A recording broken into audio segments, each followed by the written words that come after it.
Hello and welcome to the Mindset Coach podcast, the show where coaches and coaches-to-be tune in to learn how to integrate mindset coaching tools and neuroscience-based techniques into their practice and grow and scale a coaching business they love. Each week, I'll be sharing easy-to-implement tips, case studies, and business strategies that you can use right away to transform your own mindset and the mindset of those you coach. I'm your host, Lara Young, founder of the Mindset Coach Academy, author of 52 Adventures to Change Your Life, award-winning business owner, coach, and coach trainer. Tune into this podcast each Friday, free on all the podcasting apps, and click to subscribe so you never miss an episode. And remember, mindset is everything.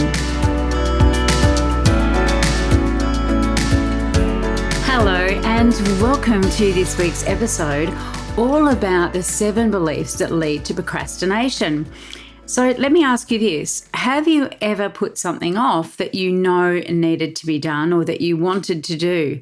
Have you ever procrastinated?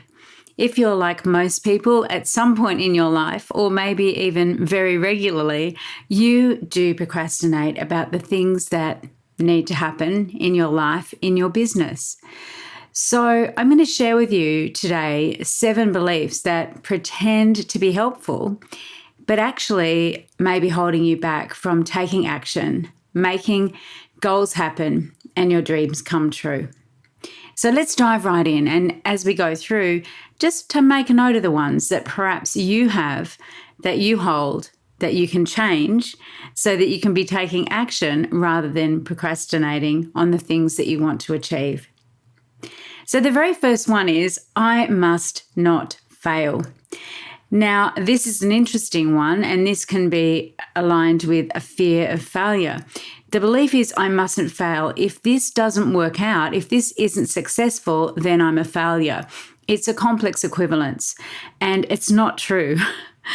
And it can also come across as, I've got one chance at this, I can't mess it up. So when you believe that there are negative consequences in failing, the likelihood is that you won't even start the project. You won't join the gym, you won't enroll on that program or sign up for that dating site. So this is interesting, isn't it? Because when we go into something thinking that we mustn't fail, our focus is on the potential of failing, of not succeeding at that thing. And so then we don't take action, because if we don't take action, we protect ourselves. Right? If we don't even try, if we don't even start the thing, if we don't even take those first steps, well, then we don't have to risk failing or not succeeding. And so this is a really interesting one, and it's a good one to reframe. And you can reframe the belief of I must not fail as I can learn, or I am always learning new ways of succeeding. And of course, one of our presuppositions of neurolinguistic programming is that there is no failure, there's only feedback. So as we go about tasks that we want to achieve, as we go about joining that dating site, starting to go out on dates, meet new people, as we start that new program, as we try that new recipe, there is no failure, there's only feedback. As we go through, maybe things don't go well on that first date. Maybe the souffle doesn't rise. That is feedback about what you can do differently next time. And that's really, really powerful. So the second belief is it must be perfect. And again, this is a very common one, and perhaps it resonates with you. So are you someone who keeps tinkering around the edges of a project because it's got to be just right before you release it out there?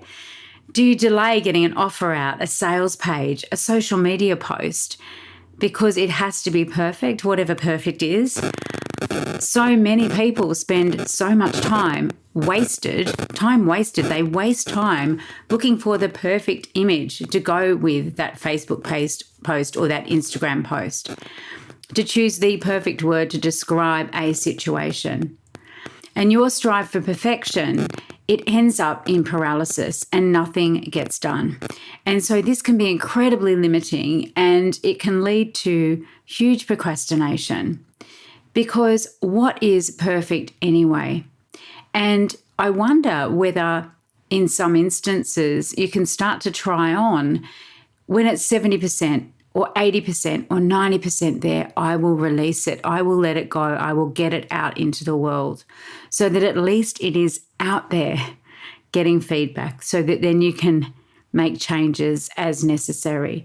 I want you to think about what is it that you're holding on to that you think, oh, it's not quite right. It's not exactly right. It's not quite perfect yet. I can't let it out there.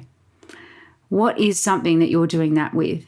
It could be a website. It could be an offer, a coaching offer that you've got. It could be a retreat maybe that you're wanting to offer. It could be even a lead magnet. It could be a free thing that you're resisting putting out there because you think, oh, it's not quite right. The font's not quite right. The image doesn't quite go. Whatever that is, I want you to finish it. Finish it today and then get it out into the world. Now, the next thing is I must know everything before I begin.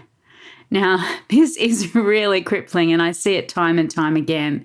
And perhaps this resonates with you. I'll just read one more book, or I'll just, take part in one more free challenge or get one more qualification. The reality is that you are never going to know everything before you start. You are never going to have all the knowledge in the world before you begin that task, that project, that work that you really want to do. Now, look, I love knowledge. I love learning. I train coaches for a living. It's what I do. It's what I love. And, some knowledge can be gained through Googling or reading or theorizing. But for me, so much more is gained when you take action, when you do the thing and you gain experience of doing it so that you can adjust your course, you can navigate, you can look at those little feedback, look at feedback and make those changes. You can learn on the job. You can learn as you go. And so I must know everything before I begin can become I will learn when I begin. Once I start, I will start the learning process and I can make changes as I go. Really interesting. And if this is you, if you have got a shelf full of courses that you've bought and not looked at, then before you do anything else, I want you to go and have a look at your gaps. What are the skills that you know that you need to develop, that you really want to develop? And then look back at all the courses you've purchased in the past, all the free things you've downloaded, and all the books that are sitting there on your shelf accumulating dust about that subject.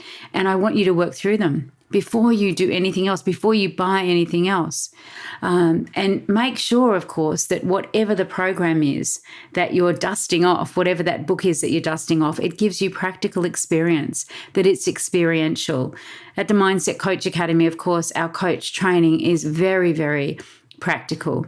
It is all about immersing yourself in coaching using different modalities. You have the theory, you receive the information that you need in order to be effective at it. But the way we really develop is by doing, is by actually using that tool, that technique with a real client. And we also learn by being the client as well.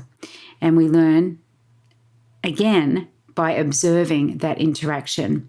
And so I really want you to think about how much you do know already and just taking that existing knowledge and moving forward, taking action, not procrastinating because you think you need more information.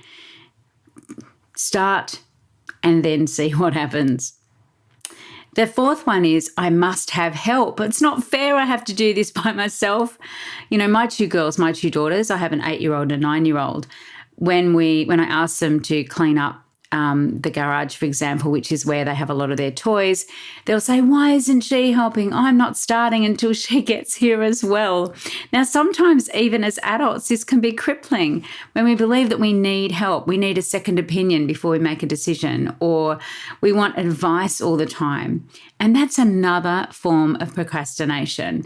Thinking to yourself, it's not fair I have to do this by myself. Now, sure, you can outsource, you can get appropriate help that you need, but actually waiting and relying on someone else to get started is just another form of procrastination. Waiting to make that decision, waiting until someone else can tell you what to do is just another form of procrastination. Now, interestingly, the fifth belief that can hold us in procrastination is that I must do it my way and I can't be told how to do things. So we can often put off things if we feel like we're being told what to do, if we don't feel like we've got the freedom to choose how the thing gets done. And it's interesting because even though we'll have a process laid out before us, then we resist it. Even though it's tried and true, right? This is how you do it. This is how you go from A to B. For some of us, we resist that, okay? Because we want to be able to do it our way. We don't want anyone else telling us. Think about if you've ever bought flat pack furniture, right? There's different types of people, different ways that we approach it. So some people will get out the instructions and they'll lay out all the bits out of the box. They'll get all the screws out. They'll get the Allen key out and they'll put everything in order and they'll follow the instructions to the letter, and then they will have the desired result. They'll have the bookshelf, for example, built. Maybe they'll have a couple of screws over or whatever and think, oh my gosh, where were they meant to go? If you've ever bought IKEA, you'll know exactly what I mean. And there's other people who think, well, I don't need the instructions. I've got a pretty good idea about how to do it. I'm not going to follow the instructions. You don't need the instructions. And it's interesting, isn't it, how we approach things in a different way. And think about it. Are you someone who resists being given that assistance, being shown exactly how to do something in a process that works because you want to come up with your own way, because you resist being told what to do? Or are you someone who just thinks, right, that's made my life easier. I'm going to follow the instructions because I know I'm going to get a result. Now, look, that's not to say that there are times in our lives when we absolutely need to do it our own way and that we want to be innovative and creative. We want to add some raspberries into that chocolate cake mix and see what happens. We want to think about new ways of developing programs, of coaching our clients, of combining different modalities. Absolutely, we do. There is real benefit, though, isn't there, in when we want to get started in having that foundation that is familiar to us, that we know works, that is tried and tested, that is a proven way to help, in the coaching example, your clients get results, that there is a proven way to create to make the perfect brownies, that there is a proven way to build that bookshelf that we've just bought from IKEA. So is the desire to do it your own way holding you back in some way? Is it leading to procrastination? Want to learn more about how you can become a certified mindset coach? Head on over to our website, www.mindsetcoachacademy.com/coach certification, and you'll find all the information that you need, along with a button to book a call with me to talk about how you can become the best coach you can be. Number 6 is I must have these exact conditions in order to succeed. Now, this belief has a fair bit of control in it, right? So it's interesting because you often hear people say, and perhaps you say this to yourself, oh, look, I work so much better when I'm under pressure. I work so much better when I've got a deadline. I have to have my office set up exactly right. Oh, the temperature in this room is too cool. That chair's not comfortable. I'm not wearing the right clothes. I don't have the right equipment. And we often see this showing up as things like, I can't start until I've got my logo, or I've decided on my font or my brand colors, or I've got a website. And those things actually lead to procrastination. They lead to inertia rather than action, because what you're doing there is the belief is that unless these exact things are in place, I won't succeed. The reality, of course, is, and we all know this, don't we? You don't need a website in order to be a successful coach. You don't need a logo. You don't need the right font to be a successful coach. And it's really interesting how we can put these preconditions in front of any action that we're wanting to take. So it's a way, it gives us wriggle room. It's a way to get us out of having to act. Now, it's interesting because when we say to ourselves, look, I work best under pressure, I work best for a deadline, sometimes that might be a strategy that has worked really effectively for you throughout your life. You have, perhaps when you're at school, left things to the last minute. You've written that essay the night before it's due. The same at university, perhaps even with projects at work. When it comes to coaching and when it comes to other areas of your business, your life, your career, there is an inherent stress in that, isn't there? So what you really want to do is be thinking, does this strategy still work for me to have that deadline, to have that pressure, that level of eustress versus distress? So positive motivational stress versus the stress that kind of has us reaching burnout levels. Is that a strategy that works for you? And if it is, absolutely, then you know that that works and you can continue to do it. But if it's putting you in a position where you're getting close to burnout, where you're not actually achieving things because as you're getting older, as you're doing more things, you're becoming, I guess, more sensitive, more picky about this has to be exactly right or I'm not going to do it, then that's time to have a look at it. That's time to have a look at whether those beliefs, those decisions are helping you or hindering you. And if you're discovering that actually, unless you have your, everything set out exactly right, you have your morning coffee at the same time, etc., then you're not going to work, well, then that's not helping you. That is not conducive to you getting things done.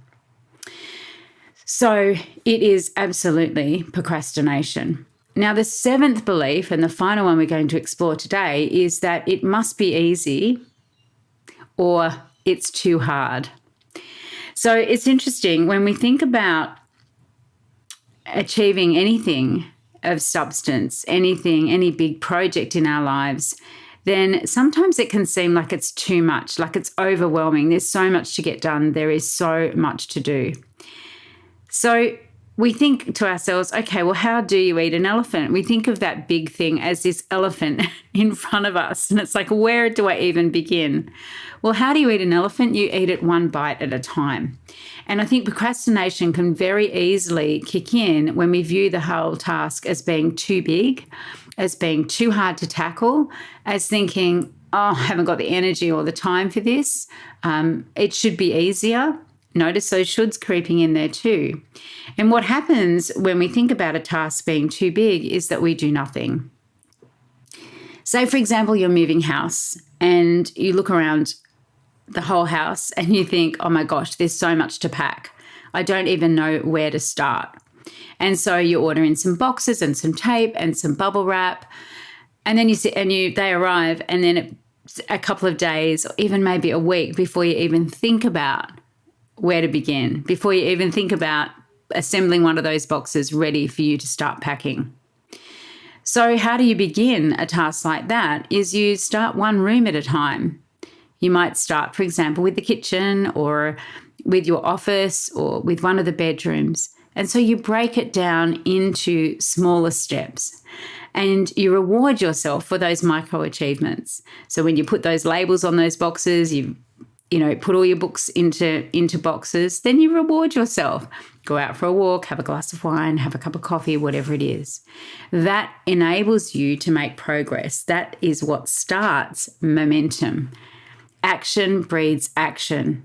And then as you see those achievements, and in this example, of course, they're very visual because you can see the boxes that are packed and the empty shelves around you, then that spurs you on to take more action.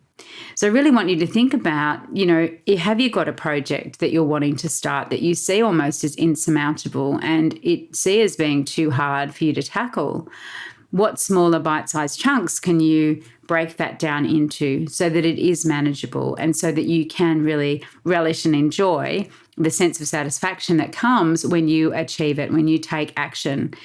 Because the enemy of action is actually inertia. Inertia, once we move out of inertia, once we start taking action, then you're on the right track, right? Once you start taking action, it all flows and we take more action and more action and more action. So I want you to think about, how do you procrastinate? Has this resonated with you? Do you recognize some of these beliefs that you hold that you want to change? And my question to you is, what beliefs do you have that you need to change in order to achieve the goals and dreams that you desire? Make a note of them, and I look forward to next week's episode where we'll discuss this in more detail and how to shift some of those beliefs that you have. Now, this week's adventure for 52 adventures to change your life is to start a journal. Do you keep a journal as part of your daily routine already? If so, if you already got a journal, well, this week's challenge is really to reinvigorate your relationship with that journaling practice, because I know sometimes people will start and they'll do a few days or a week and then they'll stop. And then they recognize that when they go back to journaling, that it really has a positive impact on their day, on their lives. So over the next 7 days, I really want you to commit to journaling. It's a wonderful way to express your dreams, your thoughts, your ideas, emotions, and desires. And you can track your progress as well towards what you want in life. Now, I've been journaling regularly for many years, and it's so inspiring for me when I go back and reread journal entries and discover just how far I've come in making all of my dreams in my life and my business a reality. So what I want you to do this week is I want you to grab your journal if you've already got one and commit to doing some kind of journaling practice every day for the next 7 days. Or if you're new to journaling, you can go and buy a journal and start recording your thoughts. I mean, I'm a stationery addict, so I have lots of journals. And you can start to, really record your thoughts and just take time every morning or evening to write in your journal. And then you can also use a computer. So you can just create a folder on your computer and you can journal by typing it out. You can use a Remarkable pad to do it. You can online journal as well. So there's sites like penzu.com, so you can create and maintain your journal there. Whatever you do, today's challenge in our 52 Adventures to Change Your Life series is to journal consistently for the next 7 days. And in fact, you may even want to journal on those beliefs, on how you're procrastinating, on what's happening for you when it comes to your beliefs that are keeping you stuck rather than helping you to move forward. Have a wonderful week, wherever you are, whatever you're doing, and I look forward to chatting with you again next time. Bye for now. Well, that wraps up this week's episode of the Mindset Coach podcast. Remember to join us next week for another episode and subscribe on iTunes. Leave us a review if you've loved it. Share it with your friends. And I really look forward to learning how you're implementing the tools and techniques that you're learning here. Mindset is everything.